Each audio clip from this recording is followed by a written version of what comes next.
This is Kugan Cassius for iFull TV in association with Macklin's Gym Marbella. I've come to see Tyson Fury. Wagwan. How are you? Alright mate, you? Yeah. You was training about half hour ago and now you're dressed like you're going out. Going out? Just dressed in casual clothing really. Well this weekend, just gone, could have been your weekend. Yep. Where you were crowned heavyweight champion of the world. One or two, couldn't I? Could have been crowned champion or champion. One or two ways, but you know, it wasn't meant to be, was it? How was Saturday for you? Did that go through your mind? No, not really. Not at all. Not at all. I did think about it, and I thought about it more Sunday though, because I was thinking today was the day where I could have been heavyweight champ and could have been celebrating, but instead I was running up Death Valley in Windermere with the boys in the rain, so it wasn't ideal, but get on with it, don't we? How much credit do you give to the people that actually still went to Dusseldorf, your fans, that already booked it and decided to still go? There's quite a few of them that did that. I heard there was thousands of people out there. I was retweeting and getting tweets from people all in Dusseldorf saying he had a slamming time, so I'm just jealous really that I couldn't go out there with them. I'm just happy that they all went and enjoyed themselves and they got the money's worth. Why not go if they paid for it? Paid for it, yeah. There was no refunds on the planes and whatever, so it was a good idea to go, but it'll be a better time when I win the championship and we're all tromping round the streets of Dusseldorf, going berserk. That'll be the 29th morning. I spoke to you on the phone just after. Well, this was before actually the new date was confirmed for the 28th, and you were going through your Mayor of Morecambe thing. How's that going? I've just put it on the back burner for a while. Obviously, I've got the biggest fight in my life coming up, so I'm just concentrating on that for a while. But when I want to get that ball rolling again, I suppose I can. I brought a lot of media attention to Morecambe in 3 days of being a politician. Probably more than they've brung ever. In the last 40, 50 years, I've done more in 3 days than they did in 50 years. So Possibly. Possibly. That's possibly true. But still, you got to find your level. Water finds its level, doesn't it? When I spoke to you on the phone, this was before, like I said to you, before it was confirmed for the 28th of November, and you were kind of in that fed up stage. Wasn't sure what was going on, waiting for a date. Yeah. Little bit depressive on the talk side, but that got announced obviously a few days later, confirmed.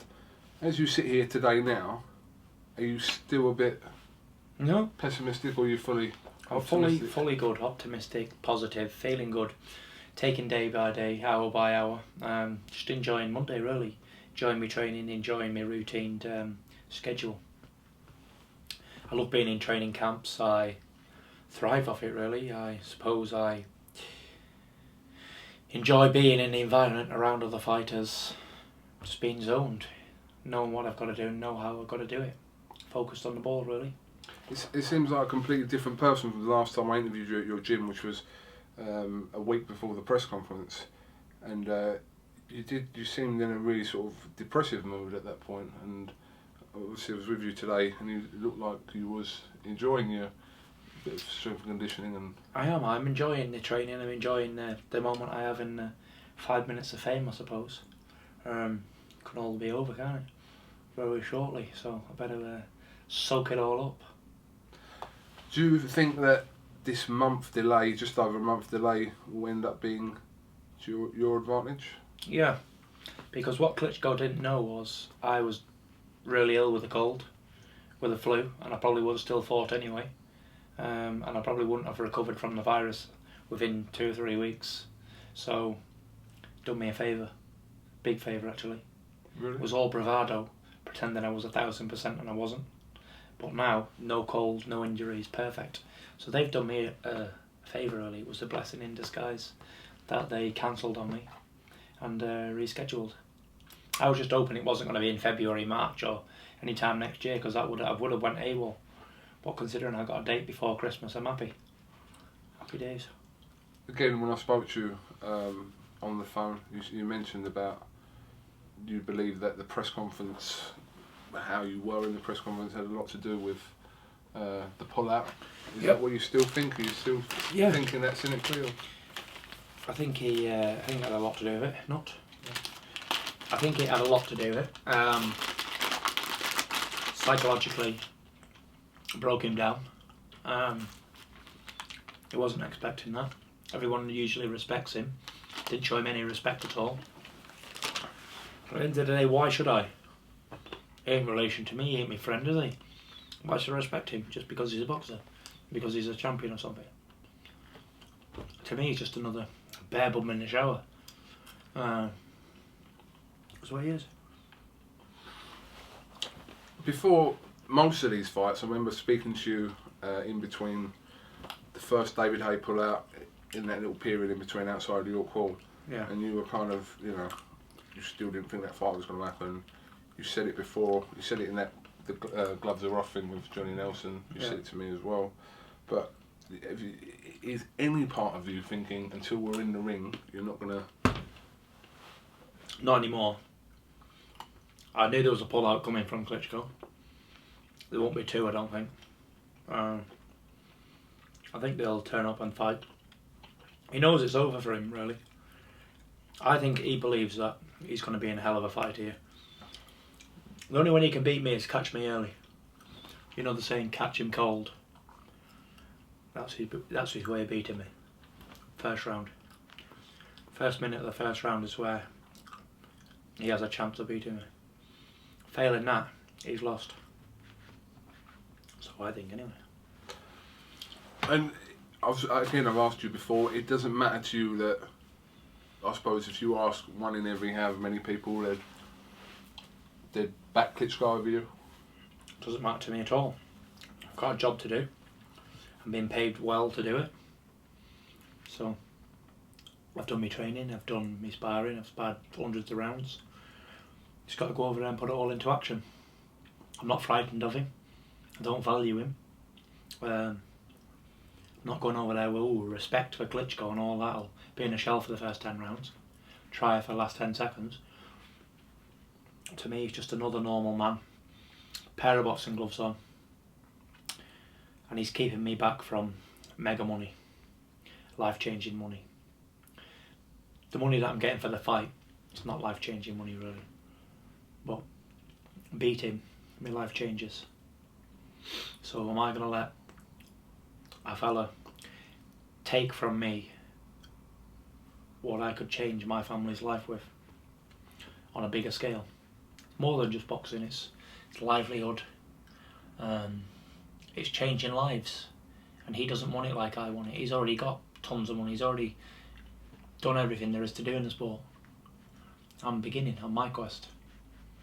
So, I love it. Last 2 weeks ago, did you watch Golovkin versus Lemieux? I didn't know, to be honest. It was on HBO like late at night, 4 or 5 in the morning or something. It was on Box Nation over here, HBO pay-per-view in America. Late though, wasn't it? Yeah, it was quite late. Yeah, I didn't wait. I just watched the Sky Bowl. Yeah. With Egerton, Evans, and who else boxed that night? Oh yeah. Macklin, Woburn. The Afai brothers fought on it. The Afai brothers. Yeah, I just watched that. Yeah. I was just going to ask you what your opinion on Golovkin was.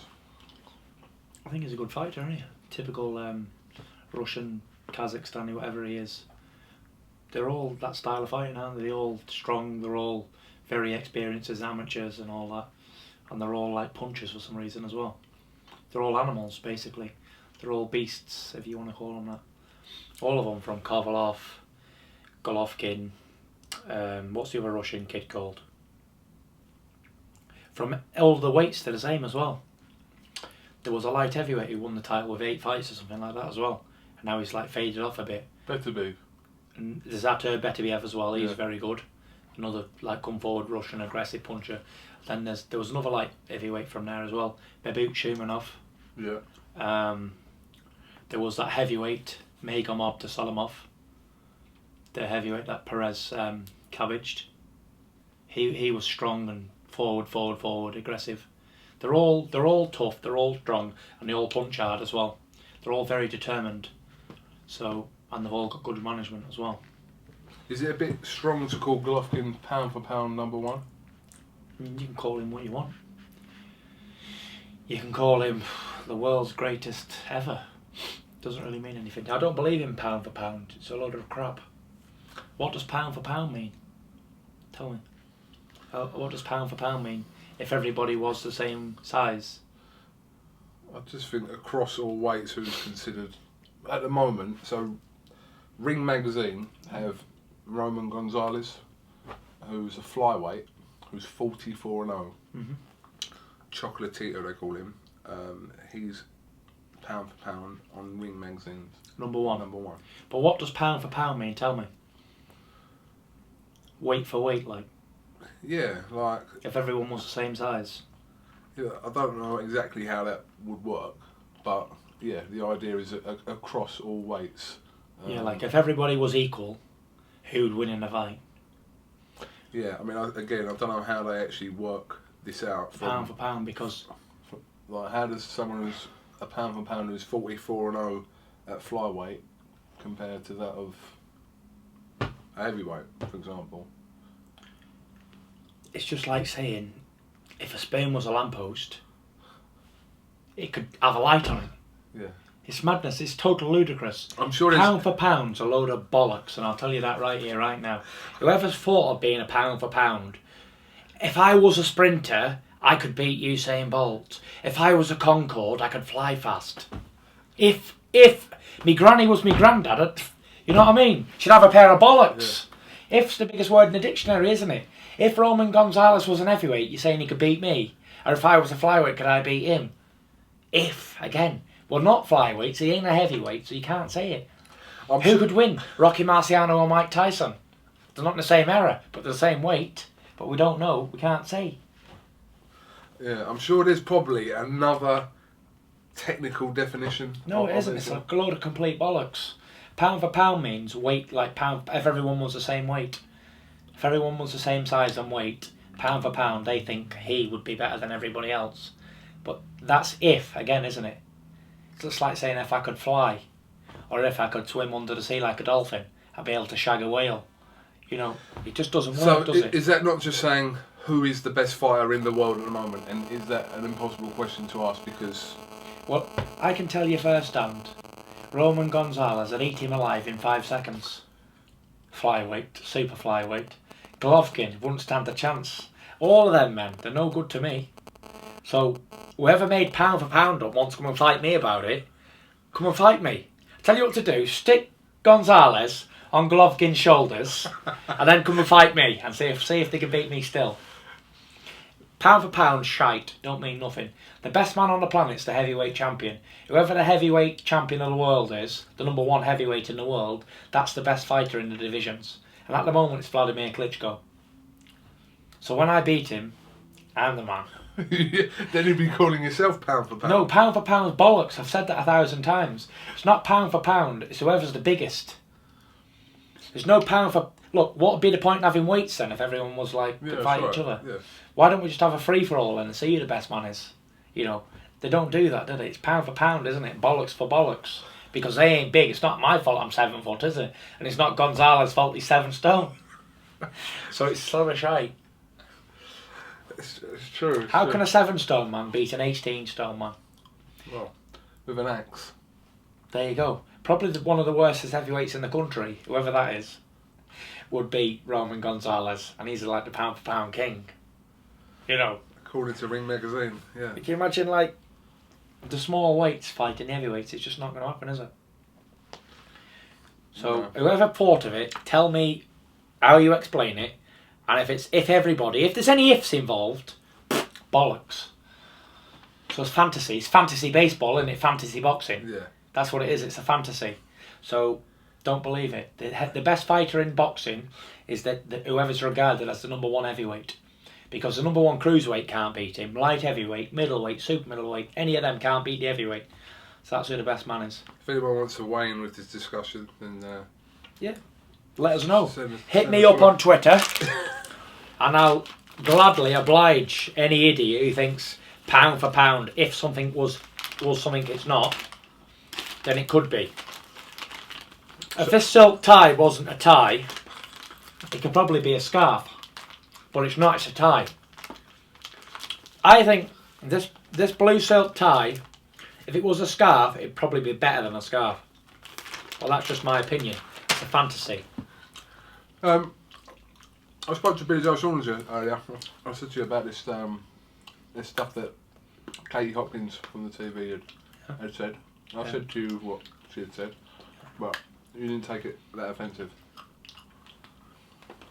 Basically, what she said, she slagged travellers off or saying they're not humans or whatever. So what?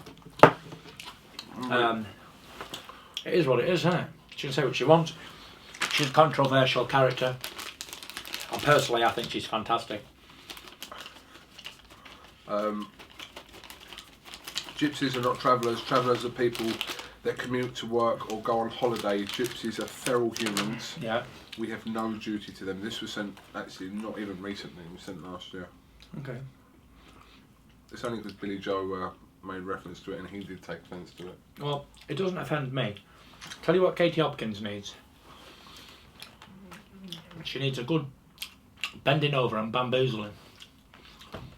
And then she needs to be put into the kitchen, cook her dinner and wash some cups up. Instead of having a set of bollocks, like a man. Do you think she's great? I think she's fantastic. Yeah. Yeah. But that's what she needs. She gets people talking, so... Yeah. She's good. She makes headlines and she's controversial and whatever. She's probably what I'd be like if I was a 7 stone lady. Pound for pound. Pound for pound. Who could win in a fight out of me and her, pound for pound? Depends, what, just you're talking fists? No, probably like everything. Pound for pound, so we're not talking about fists, are we? Oh wow. Kicks and all that. I don't think you'd hit her, so... I might just nut her. Boom! He doesn't mean that. Did you watch Chris Eubank fight? Yeah. The Eubank versus Tony Jetta. Correct. I watched it, to be honest, and I know I'll be boxing on Sky Box Office on the 28th of November. Yeah. But there was I was on Twitter trolling down the tweets, and this guy said, lately watching Sky Sports Boxing is better than Horlicks. And I actually favoured it. I had to agree. The last 2 shows that's been put on Sky, yeah, I've just been like, they've been like watching paint dry, to be honest. To be fair though, they've had pull-outs, I understand Yeah. that, and the big fights that didn't happen. the main events from both of them cards didn't happen. Yeah. So who was the main event last time out? Eubank versus Opa. No, it's meant to be Kell Brook and Chavez. I know that, but After that. yeah, it was, no, last time out was Eubank versus Jetta, wasn't it? That was the top of the bill, wasn't it? Yeah, that was in Sheffield. Yeah. It was just a crappy event, really. It should have been a 6-round fight or something. All the talk of Eubank and his dad is great for boxing or whatever, and it's the full package. And I understand that Barry Earn was with Eubank Senior and Eddie Earns with Eubank Junior, Junior Earn, Junior Eubank. I get it, okay? I get it, but come on. Where did you dig him up from, Eddie? He was stone useless, Jetta. Pound for pound, even I could have beat Jetta. But yeah, What did you make of the whole Eubank thing? what about it? The dad calling himself English and... Yeah. I think the dad's a tosser, to be honest. Complete toss pot. And I think the son's a bigger toss pot. Why? I just do. Just idiots, to be honest. I've got no time for idiots, really. Have you jumped into this on? Have you met them? Or Yeah, I've met them. I think they're complete divs. They're delusional. He thinks he was like the greatest of all time, Eubank Senior. When in hindsight, he couldn't beat Steve Collins, who lost 3 times in America, then come back and dominated all the Brits. You know, he wasn't no world beater, was he? And then he couldn't beat him, and then, you know, He wasn't no great. He was a British world champion. And no disrespect to the British world champions, but we have British world champions and then we have world champions. You know, there's a few British world champions now that ain't proper world champions, are they? Let's face it. And let's talk real. Because I've always been a realist and I'll tell you the truth. If a man can fight, he can fight.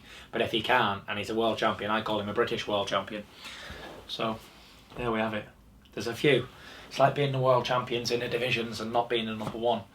You know, you've got Scott Quigg and Carl Frampton. They're like champions, but the number one in that division is Regan Dow, isn't it? Yeah. You know, they've got interim versions of titles and regulars and all that and whatever. So it is what it is. I'm just saying them two. I'm not just saying they're pretend fighters or whatever. I'm just using them two for instance. There's loads of champions. There's like Eubank as well. He's got some version of a world title, hasn't he? The interim WBA title. Interim WBA. There's Derry Matthews. What's he got? Interim WBA. WBA. Terry Flanagan. What's he got? He's got a full version. Yeah. What weight's he at? Lightweight. And who's the world champion at that weight? So the champions are Jorge Linares. Yeah, he's a tough little fighter. Um, That's him who beat, what's he called, from West Ham, innit? West Ham. Kevin Mitchell. Kevin Mitchell, yeah. So you got Darlis Perez, who's the WBA champion. That's Anthony Croller, man, isn't And who's fighting Anthony Croller. it? Yeah. And then you've got that's the IBF, the WBA, WBO, who's WBC. Linares, isn't it? Yeah, he's got the WBC. That'd be a good fight, wouldn't it? If Croller beats Perez, Croller and Yeah. Flanagan on the MEN. I'm lost on who the WBC lightweight champion is. It's Linares. No, who's the IBF? Sorry, I'm getting confused here. I don't know who the IBF is. I don't really pay too much attention to the lightweights. But that'd be a good fight for Manchester. Croller and Flanagan. Flanagan, yeah, if he comes through In that a unification yeah. match. But again, no disrespects to Croller or Flanagan, but they're not world shakers, them, are they? They're two British title men, them, in my opinion. They're not like no super champions. They're British world champions, aren't they? And people can say what they want, but I'm a truthful man, and they are. No great shakers. They're British world champions. It was Mickey Bay. Do you know who that is? Yeah. One of Floyd Mayweather's fighters. But I'm not sure if he's Did he champion lose it anymore. or vacate or whatever? Yeah, I'm not sure he's champion anymore. But anyway. Who else on the British world champions? Who else we got? Liam Smith, who won a vacant title. Who did he recently. beat? Did he beat a good champion? No, he beat John Thompson for Who's a vacant title from America. Was that like a Jetta opponent? Or was he like No, a I rated think man? This is about rated, but I don't think it was like a Tony Jetta situation at all. But it was a decent fighter. Knocked him out in the 7th round. Listen, all these men, yeah, who fight for these world titles and they win them, good luck to them. I saw when Flanagan won. He won on a default, didn't he? He won like Shoulder went, and then they said that Zapina done it on purpose. It should have been a no contest, shouldn't it? But then they said he'd done it intentional. He pulled his shoulder out intentional, so he lost the fight. And he's actually mandatory. Only in England that would happen. Only in Britain that would happen, or Germany. He's actually mandatory for that title now. He's swung round, and he's mandatory for that title he fought for now. He shouldn't have even lost. He should still be unbeaten because his arm fell out of socket, and it should have been a no contest. Because up to 4 rounds, it should have been a no contest. It wasn't his fault that his arm come out of socket, was it? Didn't do it on purpose, did he? Yeah, I'm not really sure about the thing with that. Is it not down to the governing body? It was an accidental injury, wasn't it? It's like a head clash or a leg break or something. It's a no contest. But listen, they give it the other fella. He's won it. He's a world champion. Good luck to him. But I don't think Britain's got a proper world champion, to be honest. Who's in this country? James DeGale. James DeGale. He beat a man who'd been off for 2 or 3 years, had 2 fights in 5 years, however long. He wasn't a champion. It was a vacant title. Correct. Yeah. Who else? Lee Selby. Who did he beat? He beat a champion, Evgeny Gradovich. Oh, Goredvich, yeah. The Russian fella again, wasn't it? Yeah. Lee Selby done his job. He actually beat him. Yeah. other champions, obviously we've got Carl Frampton, He beat Kiko Martinez, didn't he? took the title from him. Yeah. Again, all these men who beat these champions, not beating proper champions either, they're just like flashes in the pan or vacant titles. You name me one British champion, fight world title man, who's beat like a proper super champion, who's gone in there and done it. Oh, I'll tell you one champion actually. Kell Brook went to And beat America Sean Porter. beat the IBF welterweight champion Sean Porter. He did, but he got the decision. But did he win the fight? Because I didn't think he won it. I thought he won it. I thought Porter won, to be honest. In America, he should have got it. If that was Brook in England, Brook would have got it. Yeah, but So it was what it was. They sort of took it off him because there was managerial problems with Sean Porter and Golden Boy Promotions because he was leaving and going to Al Heyman. So they took that title, yeah, give it away. Who else? Darren Barker, he done the same, didn't he, with the Australian over there? Daniel Gill. Yeah. Who else? I'm a realist, mate. I'll tell you as it is. Who else I is out there? don't fully agree with what you're saying. I'm telling you the truth, mate. Truthful. Who else? I'm trying. All right, so we've got Scott Quiggan. We've got He fought for a vacant title. Oh, he was given the title. correct before he fought Salinas and Yeah. then Drew. Drew. So he Yeah. still kept it. So, yeah. Who else? Jamie McDonnell. You got to give Jamie McDonnell some Who credit. did he beat for the title? Stuart Hall? Someone like that? No, he didn't beat. He was already IBF champion, but he had it stripped. Then he fought for a WBA title. Then he went and fought that Kameda twice in America in about 6 months and beaten twice in That America. Japanese guy? Yeah, Tamiki Kameda. Yeah. You got to give him some credit there. Yeah, I'll give him credit. I won't say he's a bum or nothing. I'm just saying I give him credit, yeah. But they're not beating no super champions. Takanashi Aki, whatever his name is, ain't no super great, is he? Kameda. No, but he's one of the Jonathan best in the weight. Kamedos. Kameda's one of the best in that weight. Good, but who's heard of Jonathan Kamedo? Tamiki Kameda. Who have we heard of him? Has anybody in the street heard of him? Go out and ask these people out there. Have you heard of Jonathan Kamedo or whoever he is? No disrespect, but I'm just saying it as it is. I've never heard of him. Who else? I think we're out of champions. I think. No, I think we're out. Yeah. Yeah, I think we're out. There you go. Name me one proper menu that beat and took the title off. Apart from Selby beat that Garadvich, who had about 3 or 4 defences, didn't he? Well, I believe that I've listed you the current world champions from England at the moment. That's it, isn't it? Yeah, we don't have any light heavy. Oh, there was light heavy. What's he called? The Welsh lad. Cleverly, yeah. Cleverly, he was given the title as well, wasn't he? Yeah, Correct. he was interim champion and he got upgraded, didn't he? Because Correct. he didn't fight for it. Correct. Yeah. Super middleweight. Oh, Andy Lee. Andy Lee's Irish, so we're not going to class him as British. Yeah, but you got to make comment. He's one of us. Yeah. Who did he beat? The Russian. Matt Korobov. Yeah, he beat Matt Korobov, and Al Heyman advised Peter Quillen to pull out on Vig 80's title Correct. rather than fight Korobov. So Andy Lee steps in, beats Korobov, and then becomes a world champion and gives Quillen the immediate fight with him. Correct. Then he has a draw.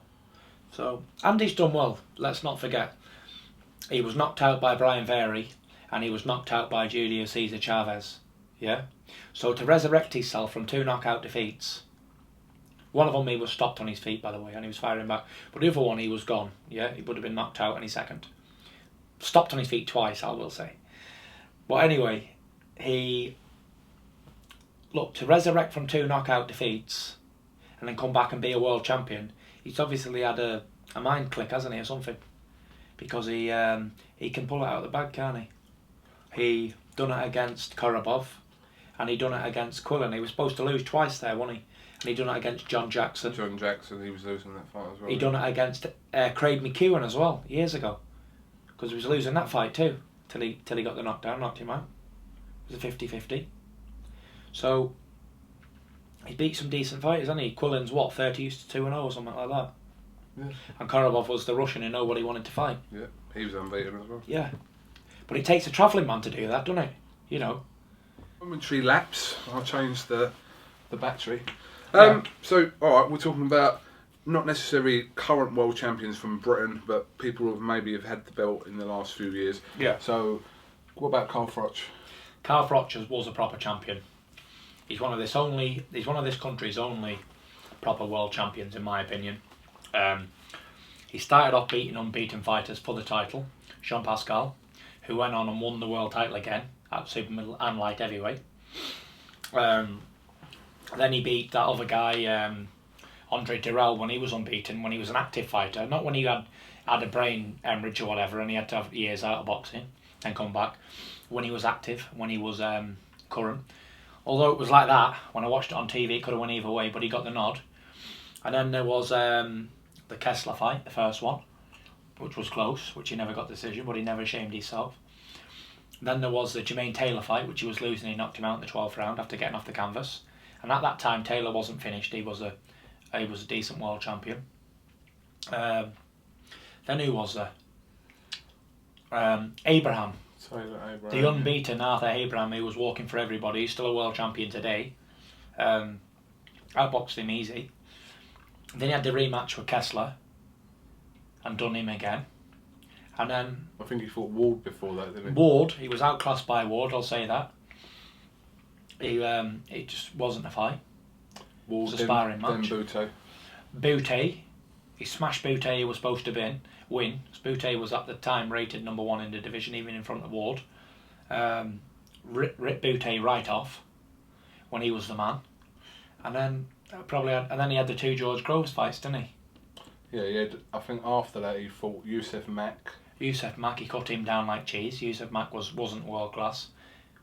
Who else was there? Yeah, Kessler. The rematch of Kessler was around in that period, and then the 2 fights with George Groves. Yeah. And then he got up off the canvas at the first round and done George Groves, and he knocked him spark out the second time as well. So yeah, he's got a good list of champions on his career record. Unbeaten, current world champions, one after the other, good fighters. So, aside from Carl Froch, who would you say of the last, say, 15, 20 years, we've actually had someone that is the best at their weight? And not, you say about Carl Froch, there was always Andre Ward there, so... I'm not saying he was the greatest at his weight, because there was Ward there, but... he fought them all, didn't he? He didn't avoid any men. No. Even Calzaghe, although he retired unbeaten, he can't say what Froch can say.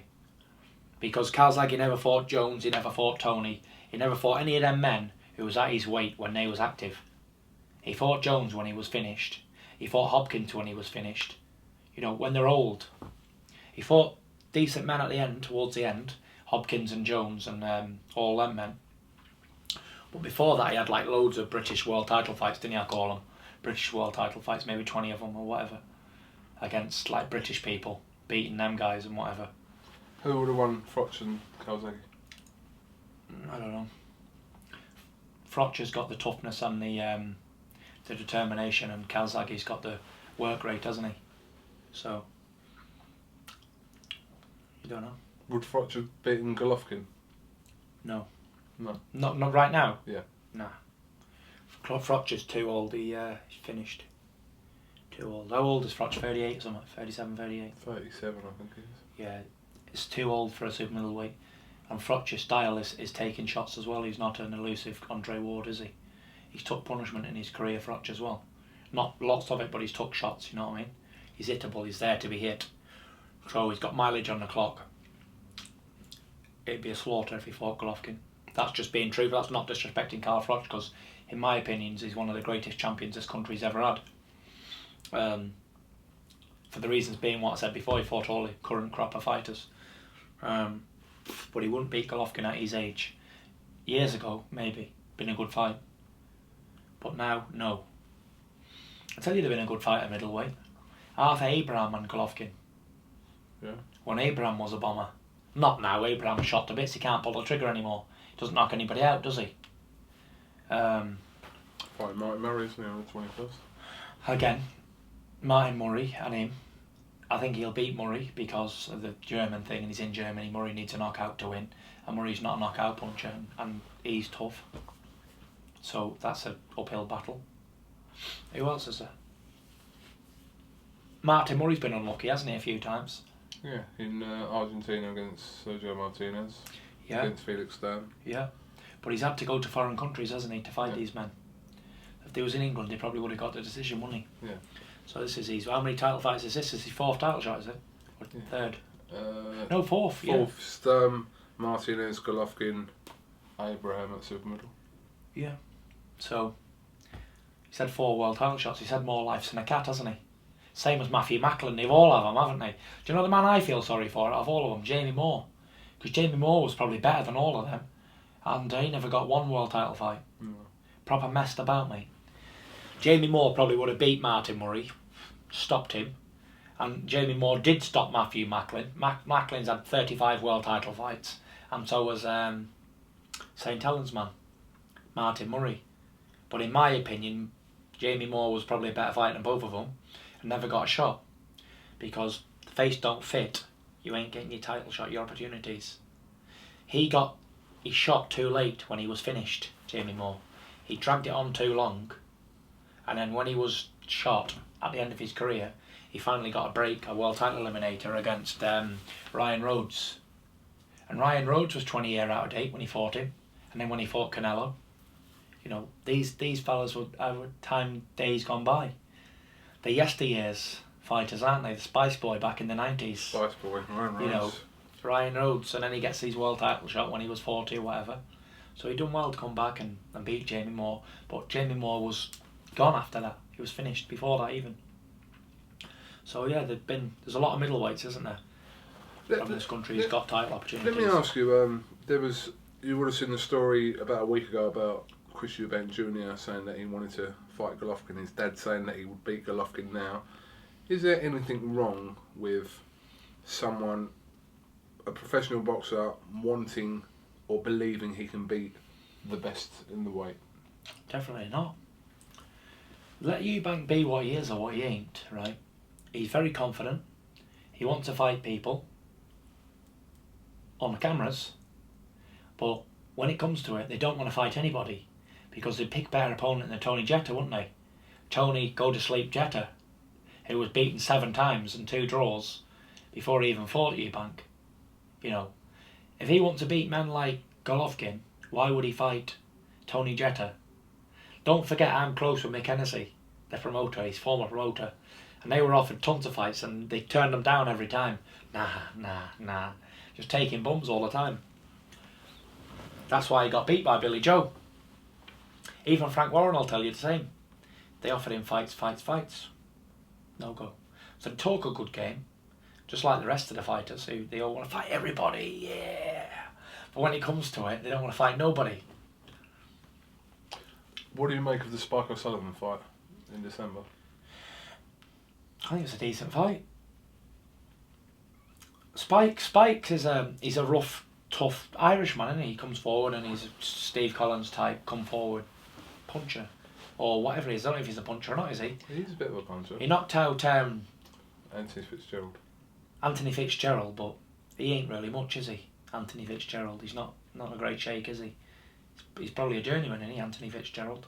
Well, I wouldn't call him a journeyman. How many fights he lost? About 10? I wouldn't call him a journeyman. What is he then? He's a trier. But he's an 8-round bill filler, basically. But he knocked him out. Well, he knocked him out. And what? What does that mean?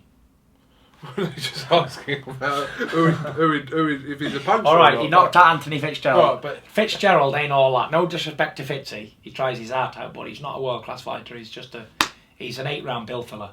Or if you want to say a bit of a scrap, put him on the bill against somebody else and they'll slug it out, basically. Basically, that's what he is. But yeah, he beat him, so props to him, and he's beat a few other people. But it is what it is. I like Spike O'Sullivan, but he hasn't beat anybody, has he? Who's he beat? He got schooled by Billy Joe, didn't he? Tell the truth. He got schooled. He wasn't ready for Billy Joe Saunders. Who did he beat before that? He beat Matthew Wall, didn't he? That's his biggest win, isn't it, Matthew Wall? That was on the Hay Chisora card. Yeah. He beat Matthew Wall. I'm sure it was on the Hay Chisora card at Upton Park. Yeah, outdoors. Yeah, I think it was. But is that his biggest opponent? So Matthew Wall and Anthony Fitzgerald's his biggest wins, is it? Or has he beat anybody else? I can't think. I don't think he has. I think they're his two biggest names. Oh, yeah. He's lost to Billy Joe, that's it, and he's fought some Americans as well. But then again, But that's him, yeah? The main point is, it will that be Eubank, apart from Billy Joe? But that's Spike's side resume. Yeah. Who was Billy Joe for? Who was Eubank fought? He lost to Billy Joe also, didn't he? And he ain't fought anybody Correct. else, has he? So, He ain't fought nobody. He's fought a pack of bums too, Tony Jetters and whoever else they dug up for him. So, on experience level, they've both been in with Billy Joe and both been beat. And they both haven't fought anybody. So it should be an even fight, shouldn't it? Slug out. So Eubank's best opponent he's fought, aside from Billy Joe, would be probably Dmitry Chudanov. Yeah. So, yeah. I'm just getting... Chudanov was no great shake. He was just a tough lad when he kept coming forward. Yeah. Brothers the Bear Fire. Yeah. Who beat Biglione? Yeah, so you could probably say... I was right. What I said. Yeah, Matthew. But I think it'll be entertaining, let's say that. Spike wants to win the fight. Eubank wants to win the fight. They both lost to Saunders, so it's a good measuring stick at where they're at, isn't it? Whoever's got the most character and whoever wants it the most will take it by the horns, won't they, and win. You know, being a stylistic, skilled fighter like Eubank is doesn't mean you can beat somebody who's rough and tough with shavings in the side of the head. Because we saw his father lose to Collins, didn't we? Collins wasn't the slickster that Eubank was he? But Collins beat Eubank twice. So could we see a repeat of that happening again? Maybe. When it comes down to it, have they really got the bollocks to get in a fight and get stuck in and win? Because Eubank basically shit himself twice, didn't he, against Steve Collins? Basically, he hypnotised me, was one of them, wasn't it? And what was the other one? What was the other excuse? Whatever. You know, I've got they've all got short memories, but call him the warrior and call him whatever, but he wasn't much of a warrior when he fought Steve Collins. He was shy. Let's just say he was beat before he got in the ring. Collins put the bluff on him, blackguarded him out of it, and hopefully the son won't do the same thing. He'll put up a good fight and get stuck in and win. So it was up to him. Him and Spike, they both got a point pretty, haven't they? They both haven't fought anybody. The man they both fought was Billy Joe and they lost to him. So they got to prove the point, haven't they? It's a crossroads fight. About time they start fighting people who can fight back. It should be interesting on December 12th. Yeah, but it's not something that's lighting my fire up, to be honest. No titles involved, is there? It's an eliminator for the world title. Who's won?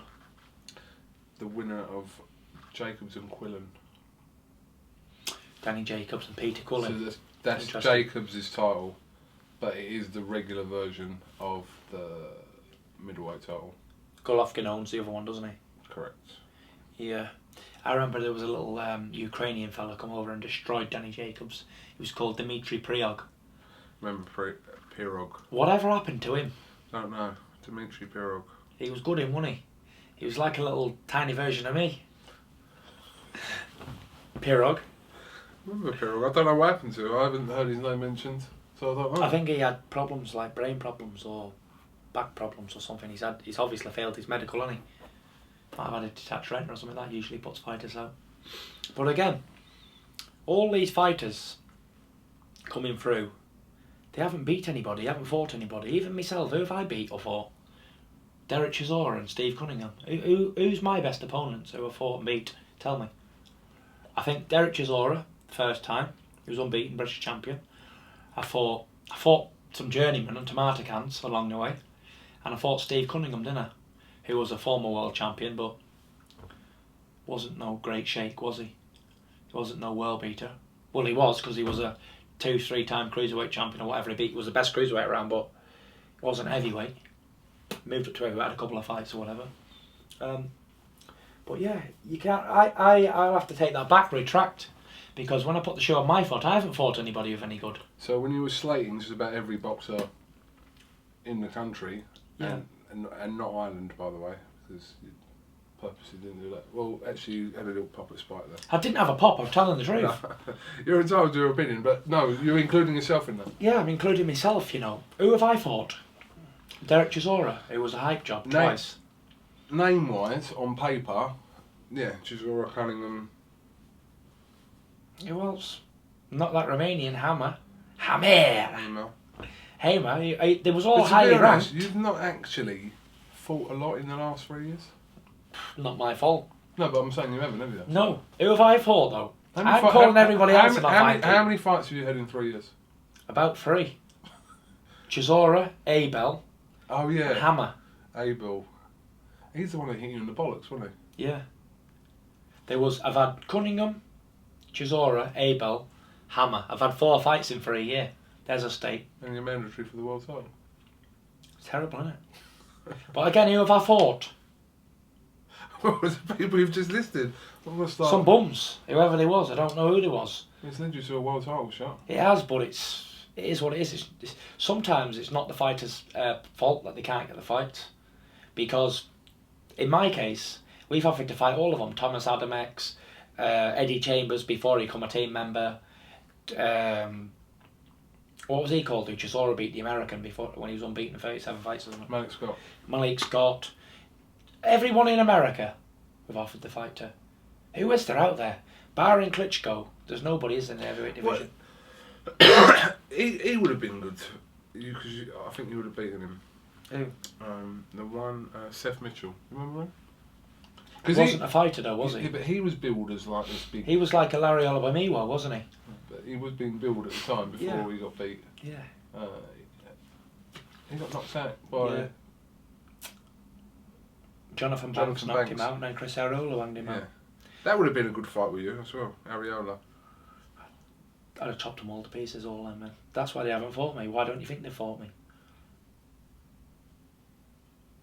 But you've always said that you particularly wanted to fight Klitschko and not just fight for a vacant title, highlighting what you're just saying now. Because you could have easily fought for a vacant title. I couldn't have, because there wasn't no titles available. And the other like shitty champions won't fight me if you paid him $1 million. Like Shagayev was offered to fight with me 10 times. He said, "Listen, stop coming to me. I ain't gonna fight the kid. Nothing's gonna make me." So he's got the WBA regular. Yeah, we tried for that belt years ago. Yeah, no chance. He said, "I'm not fighting Tyson Fury. No way." Come back himself and said that. What do you think of that heavyweight that fought the other day, Luis Ortiz? He's a Cuban, isn't he? He's quite old, maybe 37, 38-year-old. I'm not sure he how had old about... He's about 23 or 22 and 0. Yeah. He's about 6'4", 18 stone, chubbyish build, southpaw. Do you know who he's fighting? He's fighting... Brian Jennings. Brian Jennings, yeah. What do you make of him? Did you see much of him? The Cuban guy. I seen him against that fight. I saw him a few years ago as well. I said he's a who needs him man. He's got no name at all. He's Cuban. He don't sell at all. He don't sell tickets or whatever. Nobody's really interested in Luis Ortiz. So he's one of them club members of who needs him, because he's dangerous, but you're not gaining anything if you beat him, because he's like that Jason Kalawaka from Japan who he beat recently. What's he called? Who? What's that guy called who was saying before? Jason somebody Kawaki from Japan who Jamie McDonald beat. Tomoki Kameda. Yeah, Jason Kameda. Luis Ortiz is the Jason Kameda of the world, isn't he? No. Who needs him and who's heard of him? He's actually considered one of the best in the weight though. Yeah, so is Luis Ortiz. No, he's not though, is he? Yeah. He's not considered one of the best heavyweights. In the weight, yeah. He's not in Who's better than Luis Ortiz then? Tell me. Alright. Alright, listen, he's not in the top 6 heavyweights in the world, is he? He is. He's number 1 by the WBA. Alright, but would you count him as one of the top 6? Yeah. I'd say it's Klitschko, Wilder, me. Not in this order, but I'm just saying, like, there's 3. Povetkin? I think this man would beat Povetkin, to be honest. Povetkin's got to be there. Ortiz has got to be there. And who else is there? Shagayev? No. Shagayev shot to bits and he won't beat any of them. Anthony Joshua? Not really on that level at the moment. He's only had a few fights, not even a British champion. There isn't anybody. Heavyweight's is the easiest division in the world, mate. What do you think I'm doing in it? Yeah, Heavyweight's a shit. There's only Klitschko and Wilder, isn't there, and myself, who's any good at the minute, and there's a few comers up in the world who's like prospects coming through the rankings. Oh, they're all setting the world What up. about Lucas Brown? Just a doorman with tattoos on. Shaved head. Pumped a few weights. Doorman. And if you're watching, Lucas, I will fight you when I become champion. You're an easy defence. You're a voluntary. I like Lucas. He's alright, he's a safe guy, but he's not a boxer. He's just a doorman. He's a Larry Alabomiwo of the world. He's like him. He looks the part, big muscles, and lifts a few weights. That Luis Ortiz, I saw him beat, I can't remember his name, beat him in a round, but then he failed a drugs test. He beat Latif Kayut. That's it. Because I was at that fight, I was at the Hard Rock. Yeah, Kayut was a cruiserweight, come up and knocked him out in a round. Yeah. And then he failed. He's a big dangerous cunt, that Ortiz. Big southpaw. He had a lot of amateur fights. He wasn't never the number 1 selection of the Cubans, that's why he left. He was always like the number 3 selection or something. Solis always got picked over him and that. And there was another guy who got picked over him as well. All the time, so. And what happened to Mike Perez? Mike Perez hit the West, didn't he? He hit the westernised world. Good little fighter Mike Perez was, and then obviously he hit hamburgers and a bit of money and better life than he had in Cuba. One prize fighter. That's a great tournament. Just so I'm making a point, He won the prize fighter, the prestigious worldly level event. And then he went on, and who else did he beat? Beat a couple of journeymen, didn't he? And then he lost to Brian Jennings in a close fight, didn't he? And then he knocked out by Povetkin in 1 round or 2 rounds or something. 1 round. There's all these heavyweights, right? This is why you've got a few youngsters who's knocked over a few dummies, and they're setting the world alight because there's nobody really out there to beat them. Once Klitschko's out of the way, yeah, who would set the division on fire? Who can you say is like a great champion who's going to set the division on fire? Povetkin's old as well. Shagayev's old. They're both old and finished, and they're no good anyway. They're too small. So then you've only got Wilder, Joshua, Parker. Joseph Parker, yeah. Yeah. Joseph Parker, I think, had put his fist through Lucas Brown right now. Too easy. Lucas Brown's too easy to win. His face is like cheese, it cuts up. Would you put Dylan White in there? Yeah, you've got to put Dillian White in there at the minute. But there's young kids coming through all over the world, heavyweights, yeah. Some youngsters coming up. There's a lad boxing in our gym, a sparring partner called Cassius Cheney. He's 6'7" and he's fundamentally quite good. Then there's another one, Nick Asprey. They're all undefeated young guys, you know what I mean? They're all coming through. So there's a few people coming from around the world. You've got my cousin Yui as well. They're all on that sort of level, but they're still prospects, if you know what I mean. They're not cemented champions, are they? They're all prospects coming through. I know you don't like talking about this, but what happens if David Haye comes back? What about it? Well, where does he fit into everything if he does come back? He fits in to anywhere he wants to fit in. I think that he's going to come back because he needs a few quid. So he will come back and he'll fight a few people. But he'll have to. He won't be just given a world title fight, as he thinks he should be able to walk into a title fight. I think he'll come back and he'll have to have a couple of fights against whoever, and then work his way back up. But once you've been to the mountain top and you've earned tons of money and you've had the high life, do you really want to go back down and fight in like 10 rounders against some nobodies from wherever? Has he really got the desire to come back at 35 and after 3 years off and get back in the ring and whatever? If he does, good luck to him. If he doesn't, so what? Right, sorry, I had to change the card. You run a card out and a battery out. Yes, that's what we're talking about. Well, I didn't. To be honest, you've talked about all stuff that I didn't think we were going to be talking about. Yeah, it's good, but everyone's entitled to their opinion. I'm sure people will disagree with some of the things you said. Some people will agree, but you can only say as you see it. Yeah. So, just to wrap up, I mean, it's been going on, I don't know, maybe an hour, for 50 minutes. But you are a month off the fight now. Yeah. And you've changed camps, haven't you? You've sort of, where you was before, you've moved away from there, changed the scenery. Yeah. And you'll go out to Germany the week of the fight now. You won't go there before then, will you? No. Well, I think Peter said we're going to leave the Sunday before the fight. So that gives us like Monday, Tuesday. That gives us a full week to run up. And then we fight, and then I'll be leaving straight after the fight, coming home. So I'll be home Sunday. Not even going to be celebrating or running around with the belts or whatever. Or holding my jaw in my hand or whatever the outcome is. I'll just be getting on to different things, bigger and better things. I've actually bought an old gypsy trailer, a Westmoreland Star, back from the 60s. So I'm actually onward doing it up at the minute. I'm going to get it fully restored, back to its original condition, and move in it. Move out the house, move out of everything. I don't want no more direct debits. I don't want no more bills. I don't want the fuck all. I'm just going to go back to the nomadic roots that's in my heritage and in my blood. I'm not interested in being a flash Charlie and whatever. Just a fire inside, a stove inside the old trailer. Going to get a nice bit of Exminster carpet on the floor. Couple of angel lamps on the roof going, turn them up and down. I've bought a couple of carts myself. Have you?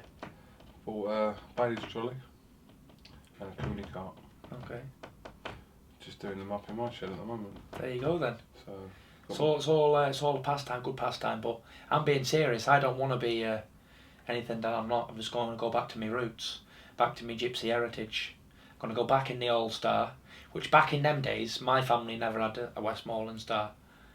Any of my family didn't have them, I don't think, because there was, back in the 70s and early 60s, there was like 25 grand, which is equivalent to 100 grand today.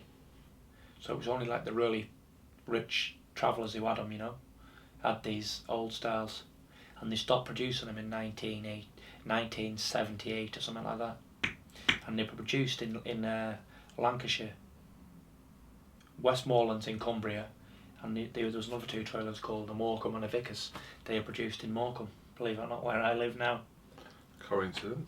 Coincidence, yeah. So, bought one, we're doing it up. I'm going to get back in it. I'm going to buy myself a couple of horses, and I'm going to get back on it, big time. Where does boxing fit into this? Doesn't. Retiring after this fight. What, win, lose or draw? Yeah, win, lose or draw. I'm retiring for a bit, becoming a gypsy warrior again. Get a couple of horses, trot them round the field or whatever, and light me fire. Get the old stove going, get the old pot on. A travelling man's trailer should always have a pot on. And what I mean by that, you should always have some food boiling on the side, in a pot. A big giant pot. A pot like that, like a 5-gallon pot like that, full of meat and vegetables and everything in it. And that's fighting man's food. Not all this shite you put in a microwave. Proper boiled wholesome food that gives strength. Yeah. I don't even want electric in my trailer. Don't want electric. Well, obviously I've not got running water anyway. So, just going to go back to the roots. There's no point in me living the life I'm living now. I'm not interested in it. I just want to be left alone, in my trailer, in a field somewhere, in the wilderness, with the kids, innocent children running back and forward on a field, lighting fires in the dark, telling stories, being a good parent, a good father and a good husband and a good son. That's all I want to be. I don't want to be a superstar, I don't want to be a billionaire. I just want to be a good husband, father, son, brother. And I want my family to remember me, that I was very family orientated. I didn't get money or get involved in big things and leave everything that I had before. I'm just going to go back to my nomadic roots and live like a man without a care in the world. Because at the minute I've got no debts, I've got nothing. I'm just going to cancel all mobile phones a lot. Everything's getting off. One. I'm going to pay what I owe on the phones and cut them off. I don't need any communication to the outside world. I don't want to be a voter. I don't want to be nothing. I don't want to be in the system. I don't want to have a mortgage. Don't want to have any bills. Nothing. I just want to be left alone completely. Nomadic. So maybe she was right, that woman, after all. In her little speech she said on Twitter. What do you think of that? So you're saying that regardless of whatever happens November 28th? Yeah. I'll have enough money. I'll have enough money to retire. What are you about? And live off of egg and chips and hedgehog all day. Alright. Well, I've had a missed call from Pete. who's just up the road? Hey? Who's just there? Yeah. We'll see what he's got to say. On camera. That is real respectful. Uncle Peter.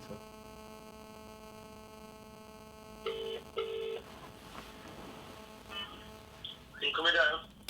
Yep. Are we got ready to leave, are we? Ready, I'm downstairs. Oh, I didn't know. Go on then. Call you. Be down in a minute. There we go. We've overdone our time Alright. and we're on it. Well listen, Tyson Fury, thank you very much for your time again. No problem. God, we spent some hours together, Tyson. Peace out. Remember, November 28th, if I get chinned, if I win or whatever, just let's hope I get my money.